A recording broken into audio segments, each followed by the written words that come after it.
The following program was produced by an independent community producer.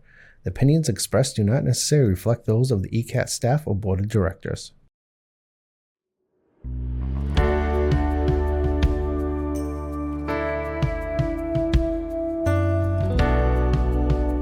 Giving a voice to the voiceless, pulling stories out of the shadows and putting them under the spotlight, making sure that each person is valued and cared for.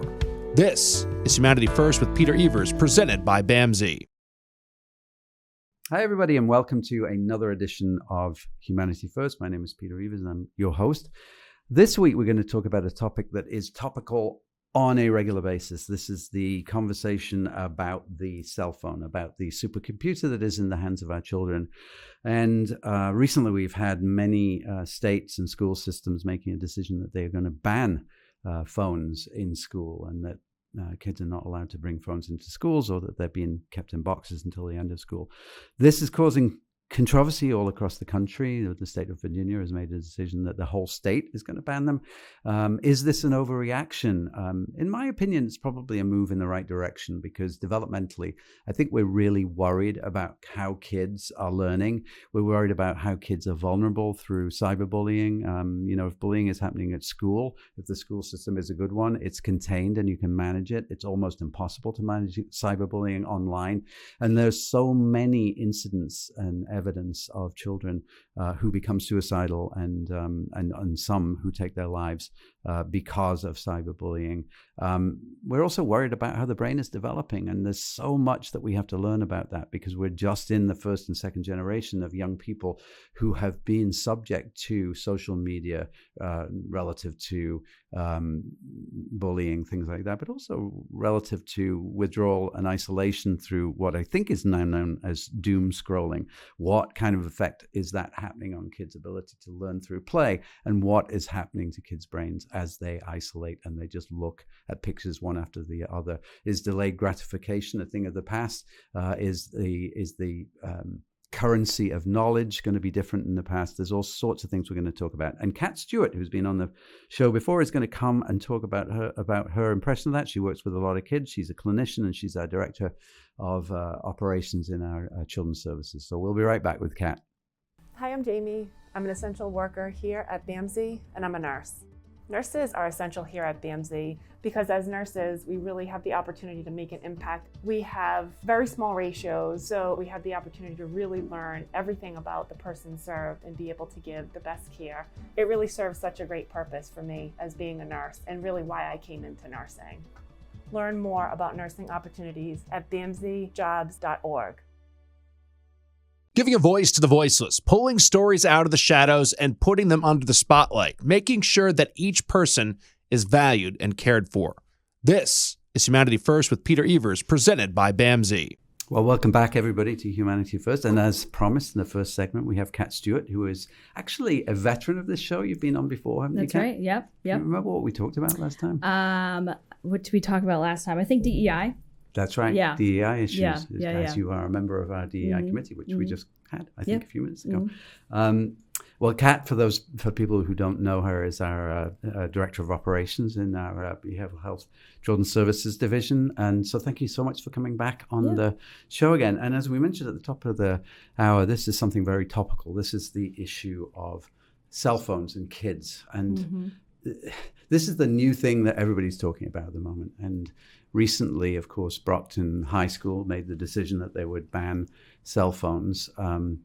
And it always is one of those things that really creates, I don't think you're neutral about this, right? I don't think there's anybody that's neutral about it, which says an awful lot for the inventors of social media and of the supercomputer that we hold in our hands, right? That the one thing you can't do without nowadays, it would seem, is a cell phone and a plan.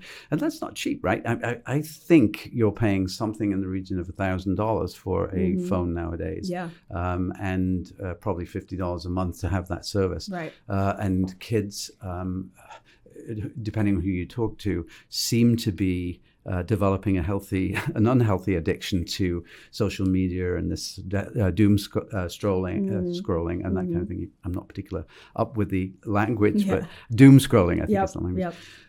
let's talk about that for a minute, Kat. Is this taking a hammer to crack a nut in terms of banning phones in schools? Virginia's just done it for the whole state. So obviously, clearly people are really worried about that. Let's have a conversation about what are the short-term effects about this. And let's talk as we go through this about what the longer-term effects and how we are using, what's the evolution of us using social media in the same way perhaps as we learned how to use over generations the radio or whatever method of communication it is. Let's start with Brockton and Virginia and all these other places.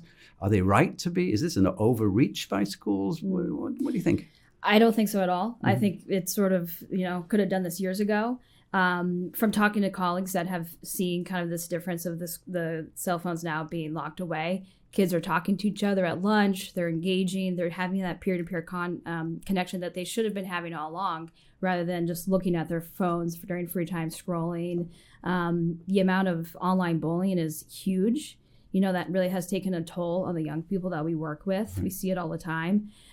It's also the new sort of like social status. It's all about, I have this type of new phone. I have this one, rather than, clothes and shoes that it used to be years ago. There's always going to be something. But now that has sort of taken onto a new level. So I'm happy they banned them. I think this is a step in the right direction.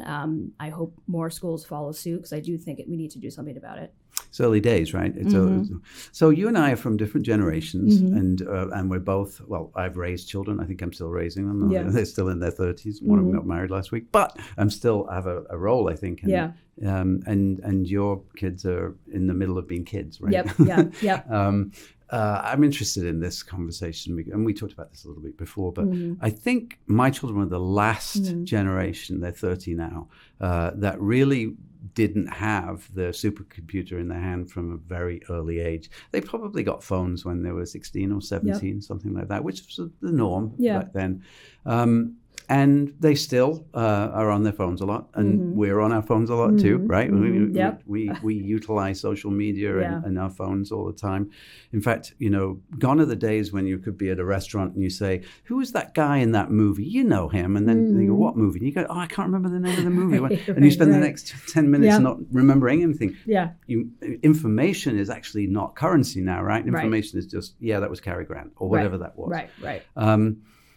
Your kids are a little different, right? They've had, I don't know when you introduce your kids to that, but certainly kids are getting phones earlier and earlier. Do you think that's making a difference in the way kids are processing things, brain development? What's the current thinking about the amount of time kids are spending on their social media? And we must know it's a problem, because there's a lot of advice about keeping your kids off for a number of hours, right? Yes. So I am struggling with that right now. Like, how do you toe the line of this is the reality of the world they live in. It's going to be a part of their lives forever, but you also don't want it to impact their brain development. Kids learn through play. That's a long-standing understanding of that's how they learn about the world, each other, social skills.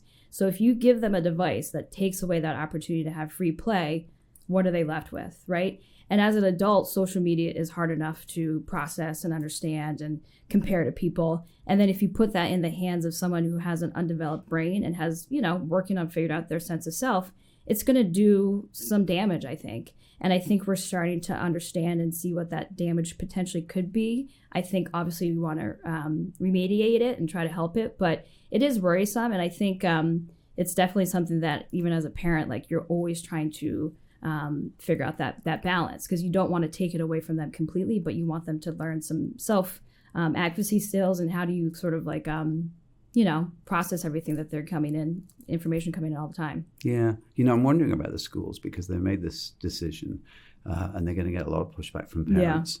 I think one of the things that older parents look at now is that when parents now object to schools taking away phones or putting them in boxes, is that they worry that they can't get in touch with their kids, right? Now, because I'm from another generation, said, well, that wasn't a problem when my kids were. You would simply call the school front desk and they would go get the kid, or you would get a call from the school nurse saying, Nathaniel's got earache, come and pick him up, or something like that. Now, obviously, I didn't have that kind of access to my kid back then.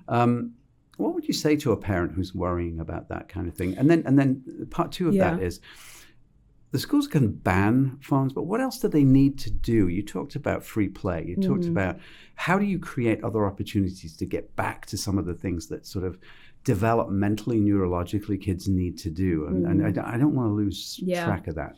So as far as a parent, I mean, I can definitely understand why you would want to be able to reach your child at any point. Unfortunately, the world is a scary place. Anything could happen, and you want to make sure that they're okay. But I do think that you have to kind of talk to parents of like, we have to learn to let go. And I think it's also, if we're not teaching them the skills to be on their own or independent or problem solve on their own, what are we teaching them? That they have to always rely on us or other people to solve their problems, which is not the reality of the world. And then when they get out and they're older, what skills do they have? And it's really tricky. So it is about, I think, us parents trying to regulate ourselves and find a balance of like, I have to trust these institutions. As hard as it is sometimes, I really just have to like believe that people are gonna, do the right thing and take care of our kids when they're out of my hands. So I think that's the first thing, which is hard to do. In terms of like the neurological aspects of play and things like that, I think that the phone has kind of become like a barrier to learning these skills. You don't have to wait for anything. Everything is right at your fingertips. My kids don't know how to watch commercials. They're like, what are these things? They skip because they can, right? Yeah, and like, think about how that commercial break actually gave you an opportunity to talk to somebody or go, take care of yourself or whatever it may be. So we need to, I think, build in some social skills in schools and community settings that kind of help kids get back to each other and learn how to problem solve on their own and develop senses of self-esteem and things like that is not connected to electronics. Yeah, I mean, I think we're wired in a way, aren't we, to be community-based. We don't, we don't want to be alone. We want to connect. Right. Which is like if you go on the beach, right? It's not like everybody has worked out 10 feet away from each other. Right. People cluster together. Yeah. That's what we do. It's sort of almost a limbic, protective, community-based feeling that we have.